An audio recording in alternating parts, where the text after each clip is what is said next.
అది నాకుంటే చాలు. అది నాకుంటే ఒకవేళ ఈ రాజ్యము పోవచ్చు, లేకపోతే ఈ ధనము పోవచ్చు, లేకపోతే ఈ పాడి పంటలు, పశువులు, ఈ స్థలాలన్నీ పోవచ్చు, కానీ నేను దేవుడు నమ్ముకుని ఉంటే ఇవన్నీ విడిచిపెట్టి పోవచ్చు, కానీ దేవుడు నన్ను విడిచిపెట్టి పోడు. ఎందుకొరకు అంటే ఒకనాటికి నా స్థితిని మార్చిన వాడు ఆయనే, ఒకనాటికి నా పరిస్థితిని మార్చిన వాడు కూడా ఆయనే. ఎందువరకు అంటే ఒకప్పుడు నేను నిషేధించబడినటువంటి వాడుగా ఉన్నాను, ఇప్పుడు నన్నేమో తలకు మూలరాయిగా నిలబెట్టిన వాడు కూడా ఆయనే. కాబట్టి నా స్థితిని మార్చిన వాడు, నా గతిని మార్చిన వాడు ఆయనే. ఆయన నాతో ఉంటే చాలు. ఇక నాకు ఈ ధనమున్నా, ఈ పదమున్నా, ఈ రాజ్యమున్నా, అదే యొక్క అధికారం ఉన్నా, ఈ బలమున్నా అవన్నీ వ్యర్థం. దేవుడు నాతో ఉంటే చాలు. ఎందుకంటే అదే నాకు ధన్యత, అదే నాకు గొప్ప భాగ్యం అంటున్నాడు భక్తుడు. చాలా మంది ఏమంటారంటే, అయ్యా మా ఇంట్లో 1 కేజీ బంగారం ఉంటే బాగుంటుంది, అదే మాకు ఆధారం అవుతుందండి.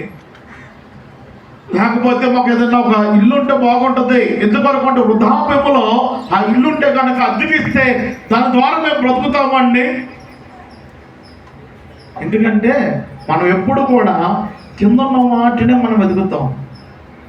అందుకంటాడు భక్తుడు ఏమన్నాడంటే, ఏదో మీరు క్రీస్తుతో కూడా లేపబడిన వారైతే ఏమన్నాడండి చెప్పండి. ఏం చెప్పట్లేదు? ఆ ముగ్గురు కొంతే బాగుంటుంది. సార్ నువ్వు ఆగమ్మా, సార్ నువ్వు బ్రేకింగ్. ఏమన్నాడు పౌలు గారు? ఒకసారి కుమారం గారు నువ్వు కూడా ఆగు సార్. ఇప్పుడు ఏమన్నాడు పౌలు గారు? ఇప్పుడు మనం ఏం చేస్తున్నాం? ఏం వెతుకుతున్నాం? పైన ఉన్న వాటిని వెతుకుతున్నామా, కింద ఉన్న వాటిని వెతుకుతున్నామా? ఏమండి, ఏం వెతుకుతున్నాం? కింద ఉన్న వాటినే మనం వెతుకుతున్నాం. కాబట్టి అవన్నీ కూడా మనకి ఏమవుతా ఉన్నాయంటే దూరం అవుతూ ఉన్నాయి. మనం పరిగెడుతున్నాం, ఆయాసం వస్తూ ఉంది, అలసట వస్తూ ఉంది, కానీ అవి మనకు ఏమాత్రం కూడా అందట్లా. ఎందుకంటే అవి కారు ద్రాక్షగా ఉన్నాయి. అందుకంటే మొదట నా నీతిని, నా రాజ్యమును వెతుకుడి, అప్పుడు అవన్నీ మీకు ఏమంటున్నాడు? అవన్నీ అనుగ్రహించబడి అంటున్నాడు. కాబట్టి మన దేవుడిని వెతక్కోకుండా, దేవుడి సన్నిధిని మనం వెతుక్కోకుండా, దేవుడిని వెంబడించుకోకుండా, దేవుడి ఆజ్ఞలను నువ్వు పాటించుకోకుండా, నీకు ఉద్యోగం రావాలంటే, నీ స్థితి మారాలంటే, నీ బ్రతుకు మారాలంటే, నీ కుటుంబంలో నెమ్మది రావాలంటే, నువ్వు క్షేమంగా ఉండాలంటే, నువ్వు దీర్ఘాయుష్మంతుడిగా ఉండాలంటే కదండి, ఇవన్నీ మనం పాటించకుండా ఎలా ఉంటాం? ఎలా వస్తాయి అన్నీ? నువ్వు పాటిస్తేనే కదా నీ కుటుంబంలో ఐక్యత వచ్చేది. నువ్వు పాటిస్తేనే కదా నీ కుటుంబం, మరి మనం కనుక దాన్ని చెప్పినట్లుగా, మరి కవితమ్మ చెప్పినట్లుగా మన కుటుంబం అంతా కూడా ఏమవుతుంది? పాలు పొందినట్లుగా. అందుకంటాడు భక్తుడు, ఇదిగో నా గిండి నిండి పొందొచ్చినది అంటున్నాడు. దేవుడికి స్తోత్రం.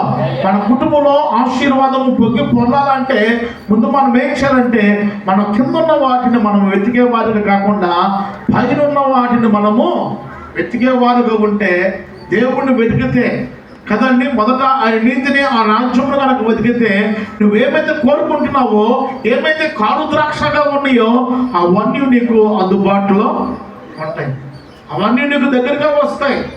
నువ్వు వాటి కొరకు నువ్వు దేవుడి ఆజ్ఞలను పాటించుకోకుండా నువ్వు పరిగెత్తినంత సేపు కూడా నీ జీవితంలో ఓటమి వస్తుంది, నీ జీవితంలో ఏమొస్తుంది? అలసట వస్తుంది, నీ జీవితంలో అపజయమే కానీ దానిలో విజయము నువ్వు ఏమాత్రము చూడలేవు. దానిలో నువ్వు విజయము చూడాలంటే ముందు దేవుడిని వెతకాలి. మనం పైన వాటిని వెతికే వాళ్ళు ఉండాలి. ఎందుకంటే మన క్రీస్తుతో కూడా లేపబడిన వారం అయితే పైన వాటినే.